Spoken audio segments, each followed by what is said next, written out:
and welcome to the seventh session of Heal Yourself with the Power of Consciousness. Before we start, let's have a moment's silence.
So I'll now ask Monica to step in and introduce the next facilitator. Thank you. Yeah, thank you, James. And a very warm welcome to everyone for today's session. So today's speaker is Manoj Pavitran, and I think most of us would know Manoj already, but I'll just introduce and do my job. So Manoj has been involved with integral yoga since 1989, and in 1995 he moved to Auroville. He has a background in product design by National Institute of Design, and at the moment he is involved with various initiatives, some of them being Swadharma initiative involved with integral education, and also involved with software development and filmmaking. So today, looking forward to hear Manoj on how to receive inner guidance for healing. Yeah, over to you, Manoj. Thank you.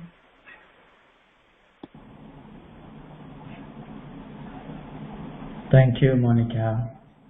Thank you, James. Thank you, everyone, for joining, bringing your aspiration. I always believe in, or ever experienced, this power of collective aspiration. When we come together with a sincere calling, a deep aspiration to know, to move forward together. By itself, it calls the divine grace is a response, and we receive whatever we are meant to receive and share together. So today, what I would like to share regarding this, how to receive that inner guidance. Here, when we refer to the word inner,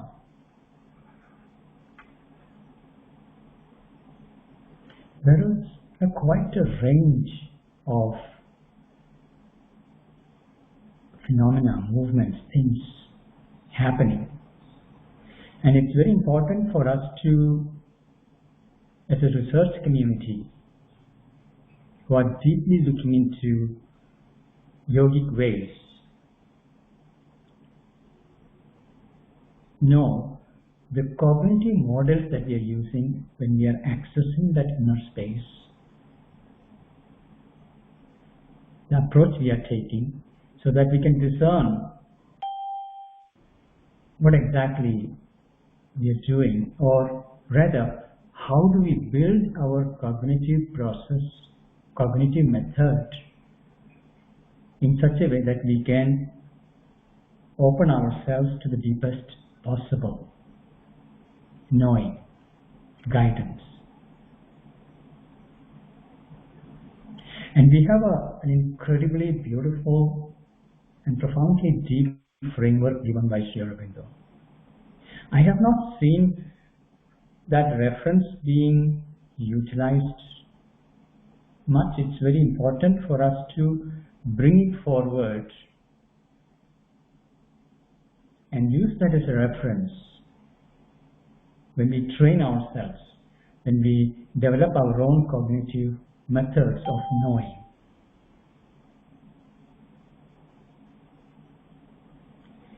What Sri Aurobindo refers as the fourfold knowledge and the four cognitive methods of nature, which we have been endowed with. It is there as an underlying process, but often we do not pay attention to it.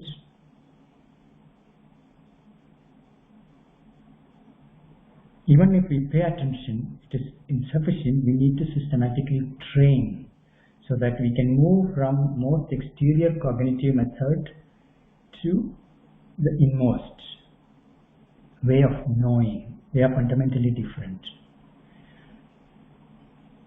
So that's the first thing I want to touch upon, because that framework gives us a reference to look at not just healing, any process of knowing applied in any domain of work.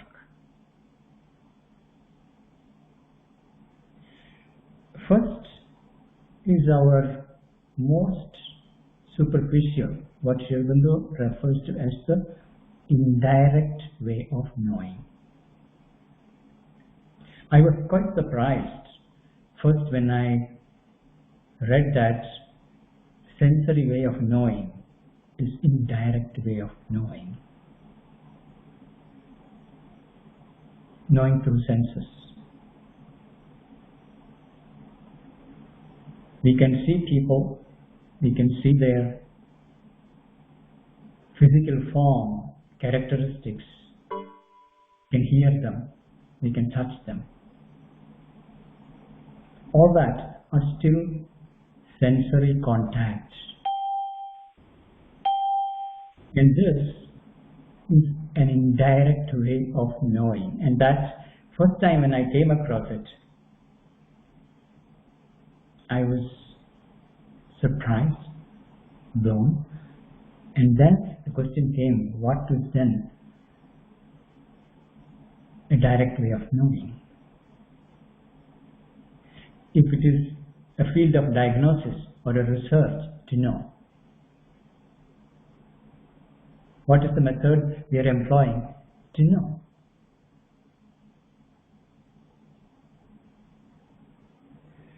So first is this sensory indirect contact. Let's say with a person out there. And we can see that many of the diagnostic methods are about looking at various physical parameters, whether it is using machinery or not.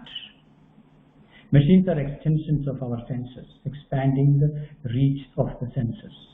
But it is still taking an impression of things that are out there.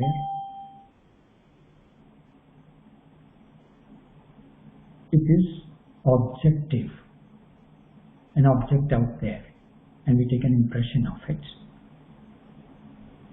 We do not know, for example, how actually the other person is feeling, how that person's interior state is. We can see the person from outside. A very indirect sensory contact. And depending upon the fineness of our senses, the degree of the development of the senses, this contact too has its limitations. So this is corrected by the next layer,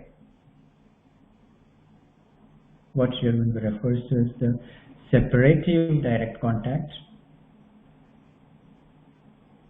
Here, the limitations of limitations of the senses are corrected by reasoning intelligence, but it is still a separative knowledge of objects out there. And the scientific paradigm is fundamentally based on that. And we can see that now artificial intelligence is coming in extensively into the field of healthcare and healing. Using this, first is sensory data, whether it is collected through machines or not. Then it is processed through intelligence, just like our human intelligence, which has been projected into machines, and machine does the pattern analysis, which we humans do habitually. Our minds are quite capable of doing that, recognizing the patterns and applying the reason. Here, mind fundamentally is separative. It's objective. There is an object out there.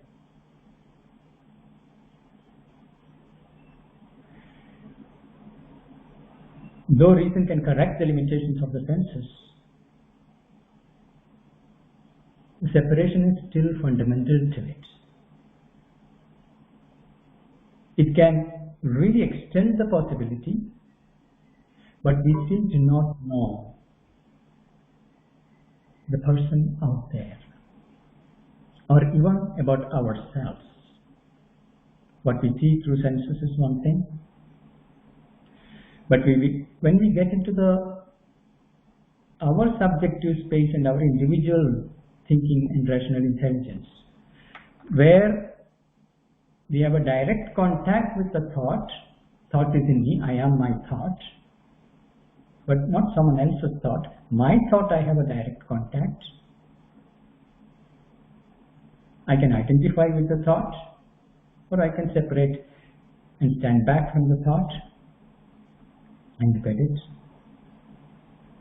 And our education system is largely working at that level of refining that thought process, bringing in the rational intelligence. It's a great step, but insufficient for what we are looking at as yogic methods, which is appropriate for the type of healing we are looking at. Thought, reason, analysis is a means to know. Which machines are now taking over and doing much better than what doctors are able to do diagnosis.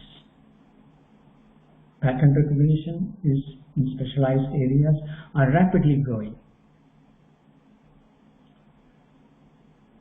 So what makes us human and what makes our cognitive modality much more profound and deeper and direct?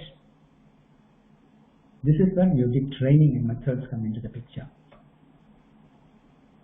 Where the third and fourth levels of knowing, what Sri Aurobindo refers as the intimate direct contact and knowledge by identity. These are the two domains that are of great importance to us for self-knowledge and world knowledge. Whether it is to know a patient or to know ourselves. What is the mode of knowing we are using? Often I come across people who say, I'm not getting a very clear inner guidance.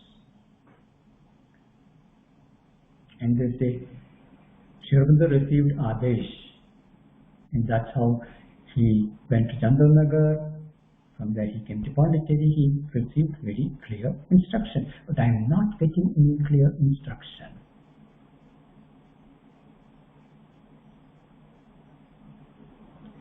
We mistake the inner knowing for a verbal, linguistic way of knowing, which is a mistake, though it can come through mind as well, in the form of verbally expressed guidance. But there are other modalities below or behind thought, particularly when the inner mind begins to open up. And prior to that, our individual emotions, energy, sensations, particularly sensations. This is where our direct contact is much more tangible. That intimate contact become more and more tangible, where someone else's pain or someone else's depression or someone else's rage is experienced within us, within our subjective space. And opening up that space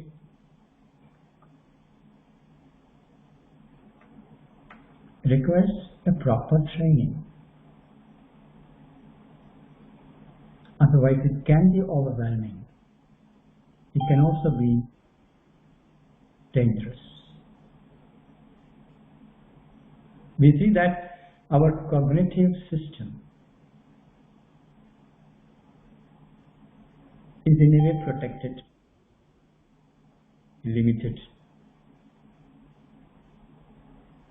When it opens up, particularly at an energetic level, there is an influx of the emanating energies and forces. Though it is happening all the time, the mixture is happening all the time.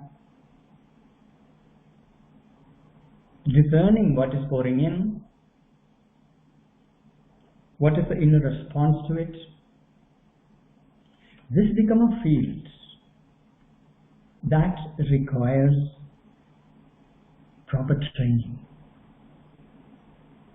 where the yogic knowing begins at that space where there is an intimate contact with the energies, with the flow of things, where we begin to open up to one life that is playing with itself.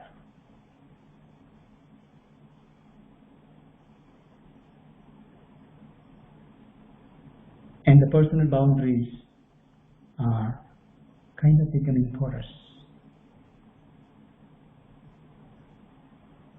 where external sensory indirect contact are becoming increasingly secondary, and our subjective space opens up to modes of knowing where it is in the self, it is unfolding. It is in ourself, it is happening. The boundaries begins to weaken. And this can be successfully or safely developed only when we further establish within ourselves. But we can say the baseline. Baseline for the cognitive process to establish itself in that deep inner stillness, the 0 point from where one can look at the flux of energies that are pouring in, and the ability to concentrate so that with which we can direct where we want to direct the energy, or take a cognition of, whether it is within one subjective space or someone else's or of a collective life. So on one side is the being and its stillness,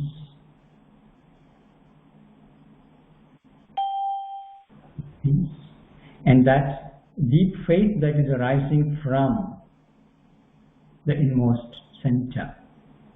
By getting centered there, That lays the condition, that gives the reference to look at things.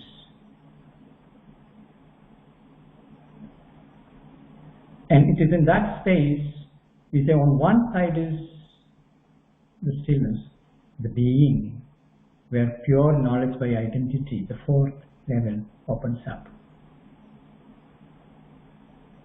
And there is this becoming, the waves of movements that are happening, where there is an intimate contact, there is a fusion of life with life,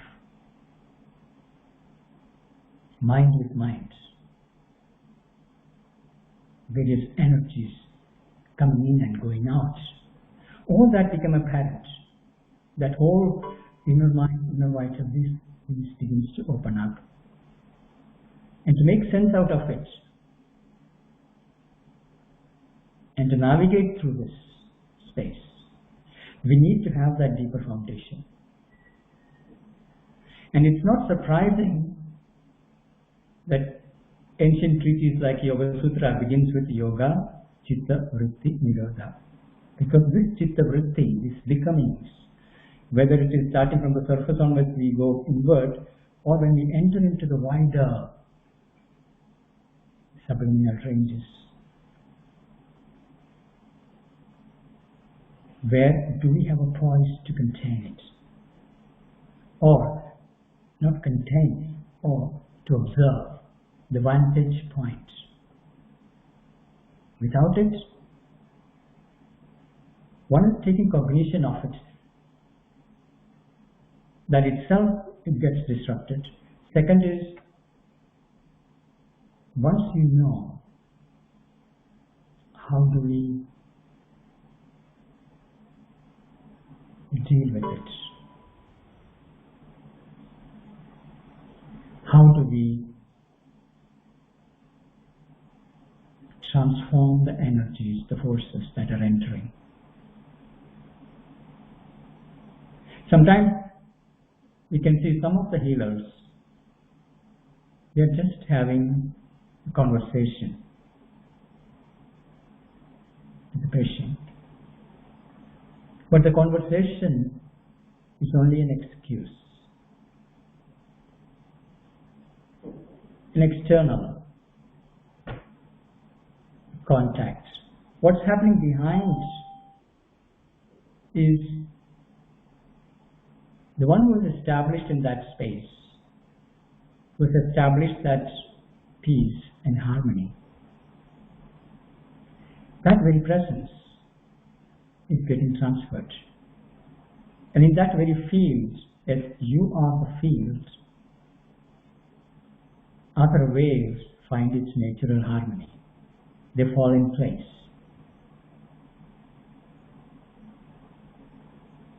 And it's a very common experience. People say after a conversation, something shifted.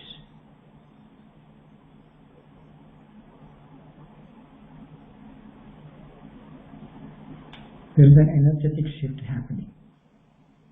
And that conversational space, or of that holding of a space, becomes a profound space where healing and transformation is happening spontaneously, without a specific methodology being employed.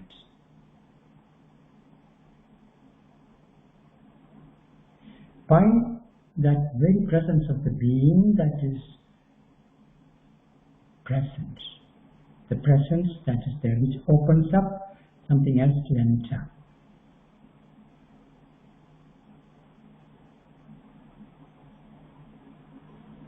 And here,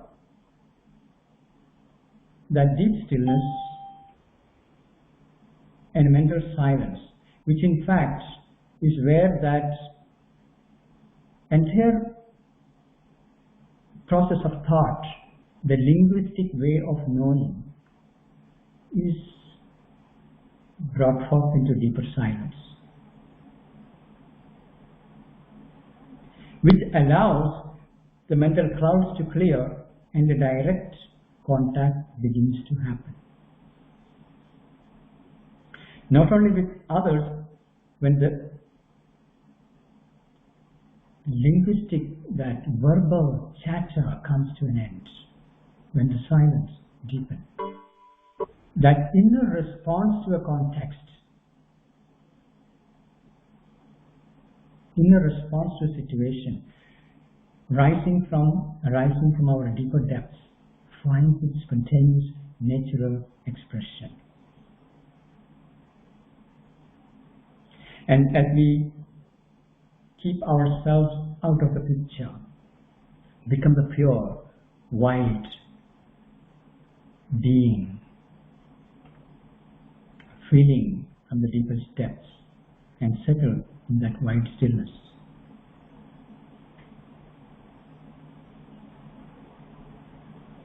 And invoke in that space the direct response. And we can see that entire instrumentation, the very physical body in particular, and its very substance, and the sense of harmony and peace established in it, and the nervous system, and the peace and harmony established in it, and the silence in mind. This itself, with its fineness of shifting sensations, gives very clear indications of what is happening. So when we remove the verbal layer, when we enter into the non-verbal modes of knowing, more and more intimate contact, direct contact, then the shift in the energy, which translates into sensations, sensation in particular, and the body is capable of giving finest sensations of what is unfolding. Moment to moment, body is receiving into it the influx from outside, and there is an internal response to it. These things become very, very visible. That's the space where the intimate contact with what is arising from within, non-verbally, and what is entering from outside become apparent, evident, which can translate itself into a verbal mode of expression, but the primary mode of knowing here, it is from the being coming in touch with the being.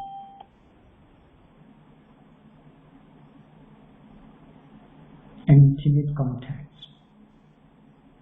There is the space ready, prepared.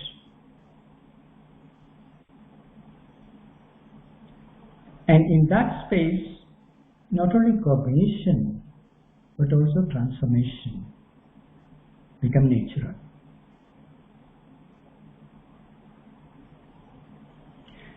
Because the faith that you have, the stillness that you have, the peace that you have, that itself has its ripple effects.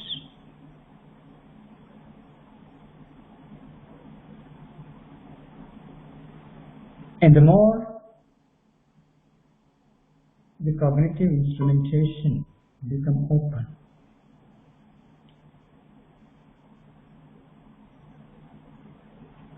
more receptive, as the verbal chatter comes to an end, or rather become quiet, and as we widen, the inner guide, whether it wants to express through the mind as a stream of thought, or through the vital as emotions, feelings, sensations, or the movement of energy, or through body and its readiness to move, response to that inner impulsions. And when we leave the surface personality behind and surrender to that, then the body and the entire instrumentation opens itself to an expression that is arising from the depth. And not coming from a particular mental model. This is where original expressions begins to arise. And that guidance also begins to show this is the thing to do, spontaneously. Out of that arrives the true knowledge.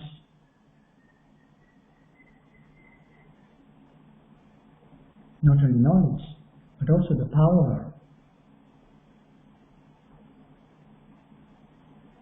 that transforms. A power that is not our individual power. Something that enters, reveals, makes itself visible, present to us. So the yogic training required in terms of our ability to gather the mind, concentrate, which is the condition for entering into identification and diving deeper, become a very fundamental skill. And behind all this, establishing on one side that poise of deep stillness, the 0 point where all that is happening as a flux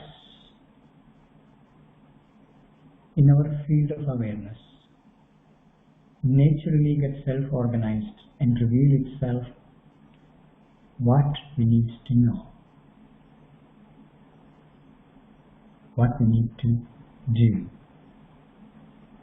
And the rhythm of breath that is operating within this physical frame through which we are looking at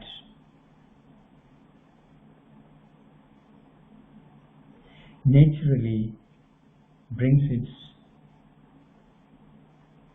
harmonious transformational rhythm. And as the breath opens the whole body that becomes porous increasingly. The very movement of life finds its harmony, and the mind finds its harmony in clarity and illumination. And the very physical substance finds its peace.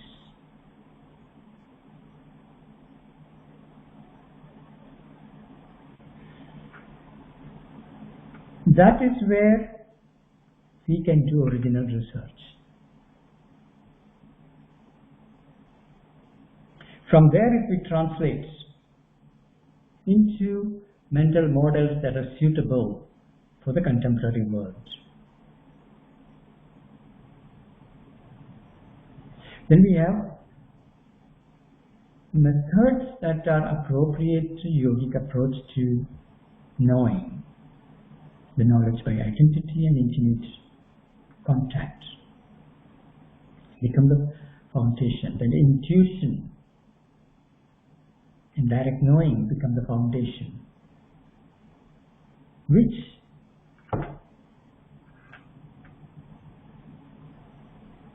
we need to make visible, that these modes of knowing are to be brought forth as something far more fundamental, particularly in a world where the first and second, the indirect contact with the senses and application of rational intelligence, which is again a separative knowledge, that can be automated.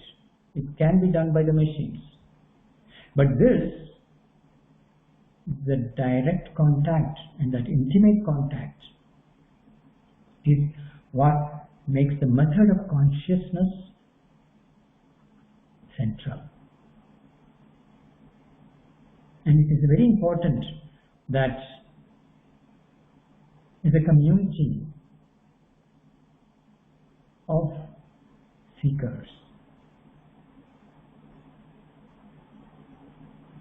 we give that central importance to the very methodology of our cognition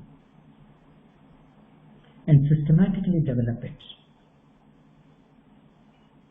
And we have the entire methodology laid out by Mother and Sri Aurobindo. And it has to be part of education, whether it is for healing or any other mode of knowing and doing. Development of that intimate direct contact of consciousness with consciousness, and the knowledge by identity, and the role of concentration in it. This is the key to shift the narrative.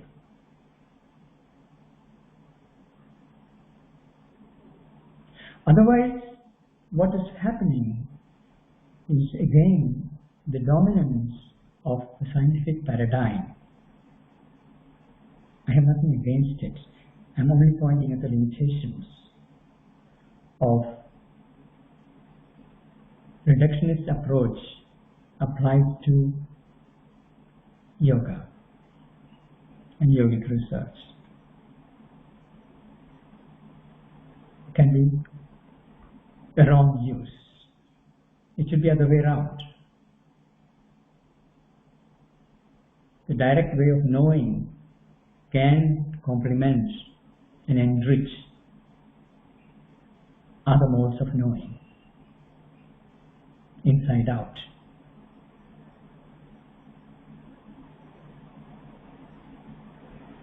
So it's our responsibility to individually and collectively to work towards that. What is the right cognitive mode, method of knowing? And how do we train ourselves in that methods of knowing? And employ it, apply it in our fields, respective fields. Healing in particular, where consciousness-based approach is a profound and deep, has to play a leading role. I meet a lot of youngsters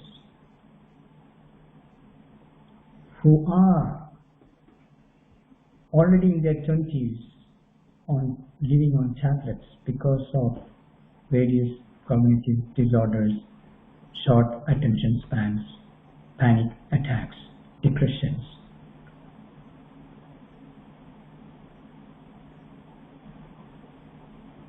And they are treated with tablets.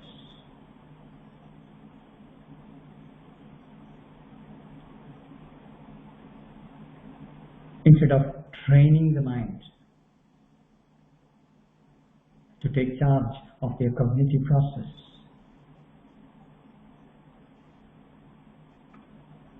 and take charge of their own inner movements, beyond thought to emotions, to energy, to sensations, so that they can develop that self-mastery and take charge of this growing flux in the world.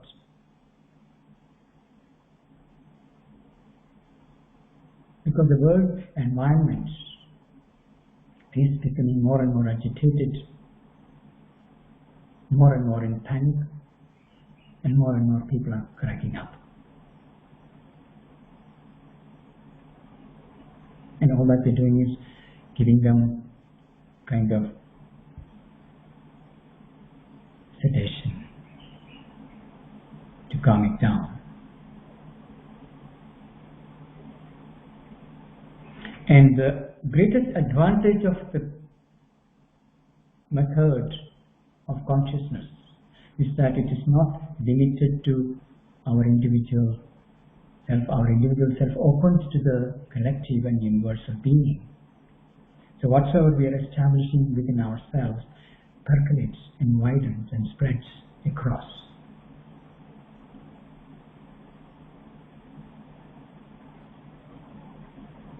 And that's a responsibility. At least when we are privileged to know that there are other modes.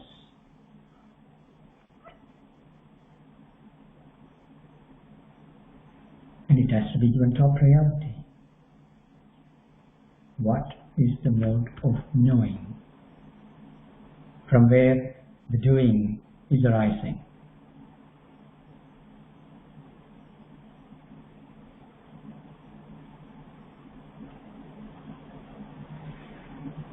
So with that, I would like to open to questions for clarification or other forms of inquiry.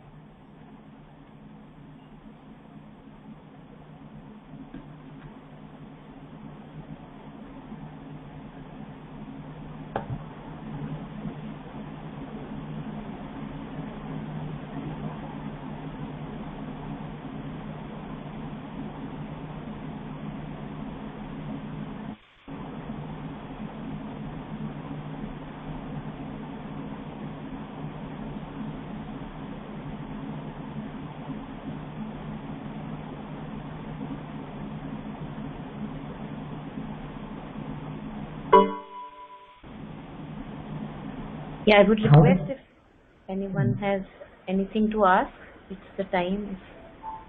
If anyone wants to unmute and share any reflection, any question.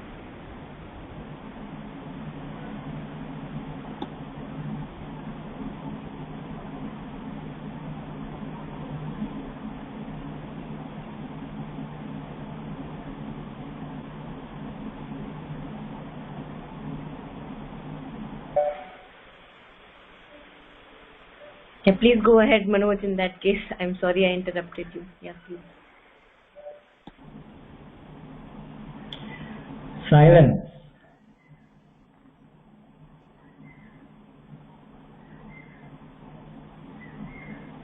A receptive silence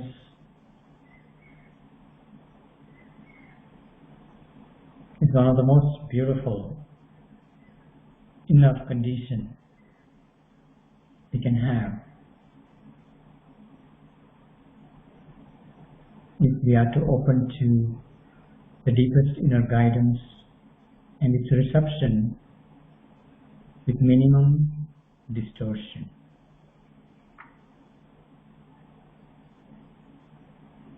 The distortions happen when there is a flux,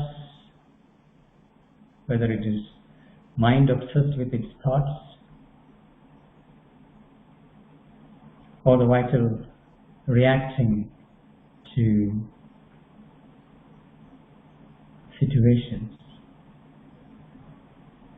The reactivity, when both are brought to certain quietude, that's the best condition we can have to receive that guidance. And there is a continuous response that is happening, particularly when you become aware of the body. Body as a whole. When you become sensitive to the entire body, you can see that there is a continuous response happening in the body in the form of sensations. Even before we put a piece of food into the body, there is a response from the body.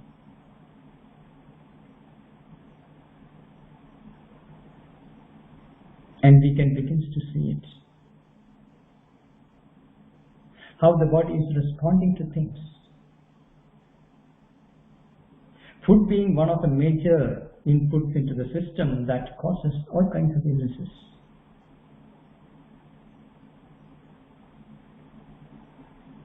And if you try to correct the food by looking at various kinds of options that are available, mind will get confused because each expert out there specialized in one particular domain and one system of knowledge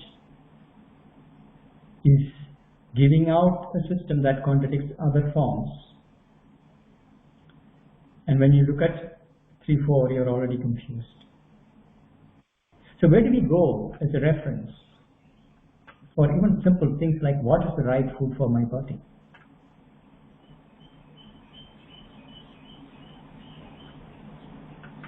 It cannot come from the books. Books can give general patterns, but each individual body on each individual day has its own unique specific needs and responses.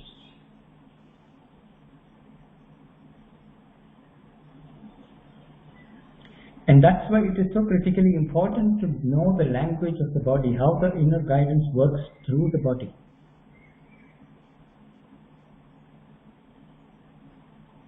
What is the body saying?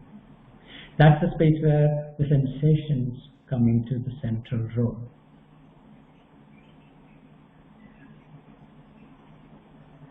Body, as we dive deeper into it, it becomes a bundle of vibrations. Anything we put into it shifts the vibrations.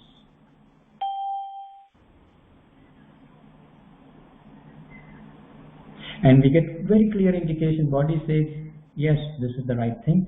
No, this is not the right thing.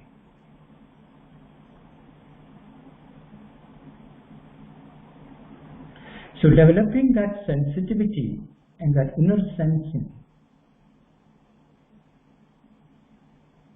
which is far more direct than the analysis that we do on the sensory data. Here the body has the direct response to things. What is the consequence of taking a particular food across the day? To closely and intimately observe it. Or how the body is digesting the media consumption the mind is doing. Or the contacts with people, conversations, how the system is digesting it. Digestion is not just the physical food, but all types of input that is happening to the body. That entire digestive process, full of sensation.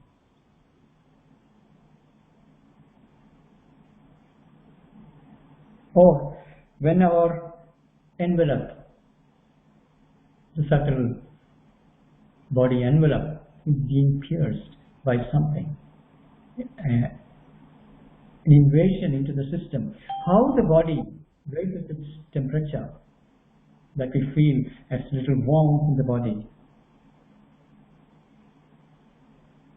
These things become very, very visible.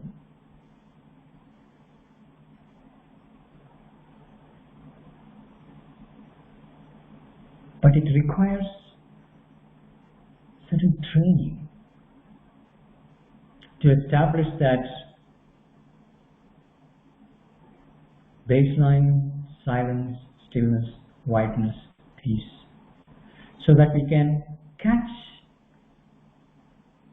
finer and finer nuances of disharmony entering into the system.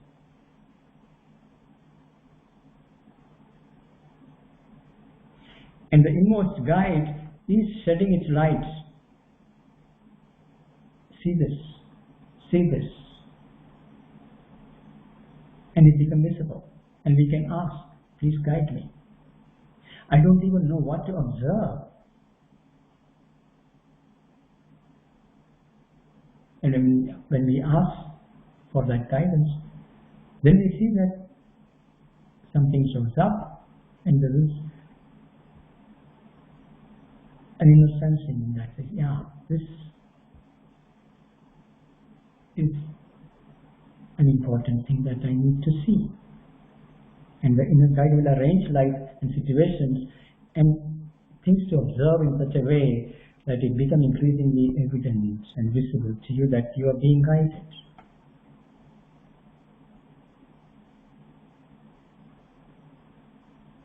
Through the simple movement of life itself, from where the inner response is arising, and growing certitude and faith in that deepest foundation. If the faith is that which really heals, an equilibrium of the being is the condition. An equilibrium of the being naturally and spontaneously arises when we are able to establish that quietude.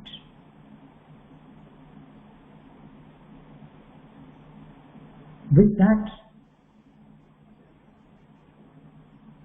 the inner guidance as well as the transformational process becomes self-evident. Not because we analyze it, because you feel it in the very substance of your being. There is a growing certitude. There is a growing strength in living that soul's force. How to distinguish between that inertia, tamas, and that quietude? Very important question. When we get closer to the deeper depth, there is a dynamism that arises from there. Our soul force begins to awaken.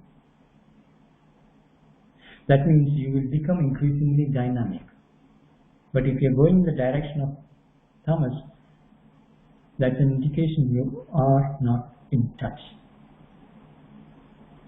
Because the soul force, the very nature of that self, is radiant, self-effulgent. A dynamic force that acts with profound peace and harmony and stillness. And you do more with less time. You become more and more efficient. Because that inner light shows the chaotic nature of the outer nature, the outer being. And it brings its peace and harmony into it, and things fall in place and become more and more efficient. Efficiency in action, peace in action, inspiration in action, lightness in action, the flow in action, spontaneity in action, luminous clarity that is growing in the mind. All these are signs by which we can discern. Any form of stagnation immediately can be sensed. And tamas has that dullness that comes with it. Not the joy of life flowing through. Not the joy of light that is illuminating. Not the joy of growth that happens every day. You feel the progress. You feel the propulsion from within.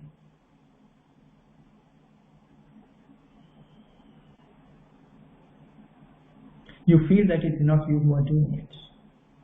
You're only an instrumental condition. You're opening yourself to a force. We call it Mother's force. that is vast, peaceful, and harmonious in its action. And it is that which does, that which thinks, that which speaks, that which does action through us. And it removes the tamas from the system. The more we open to the force, the more it will remove the tamas. The more it will remove all the clouding of the mind. And when that reactivity of the vital gets replaced by a growing peace.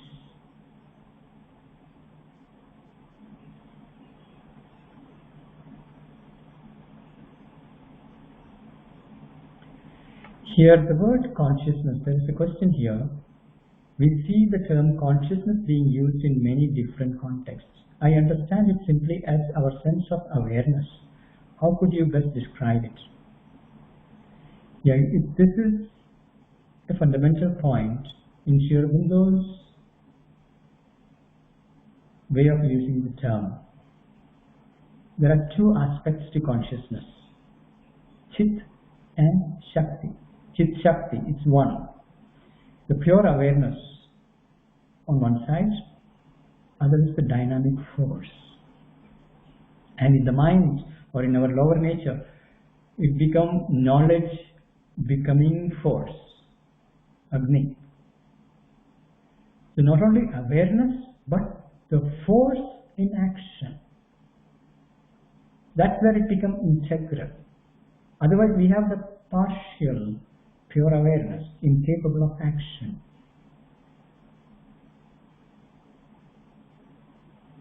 So out of Sat, Chit, Ananda.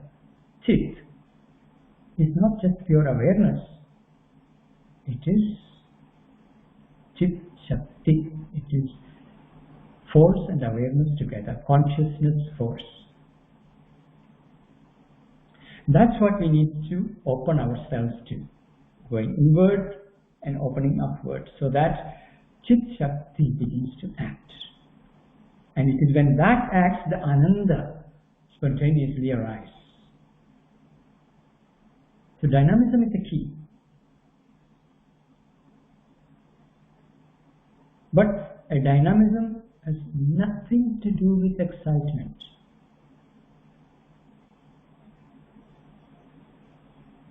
A dynamism is at once a mountain of stillness.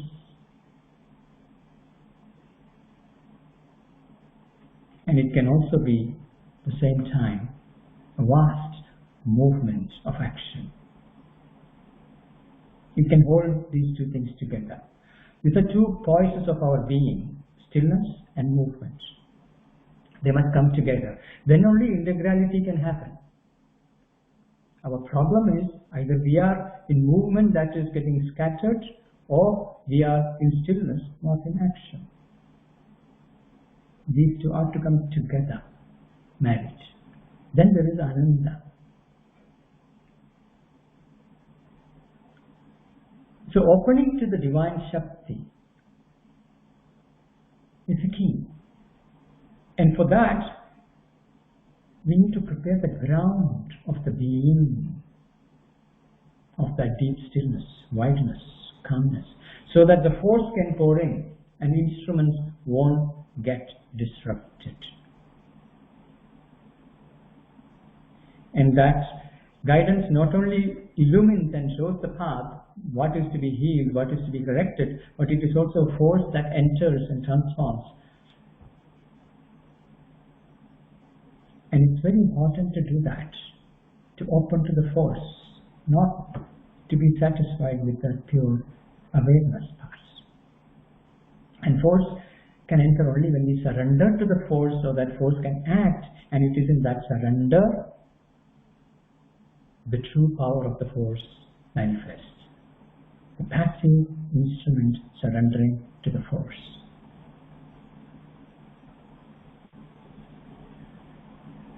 With the right discernment.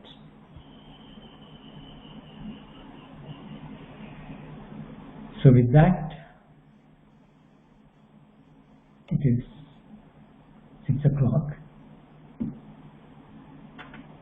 we can end.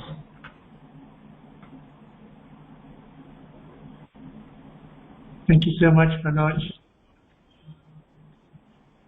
Wonderful, wonderful session. Thank you. Thank you. So we meet again tomorrow evening, 5 o'clock. I believe it's Gitanjali. Okay. Thank you very much, Manoj. Thank you. Bye, everyone. See you tomorrow.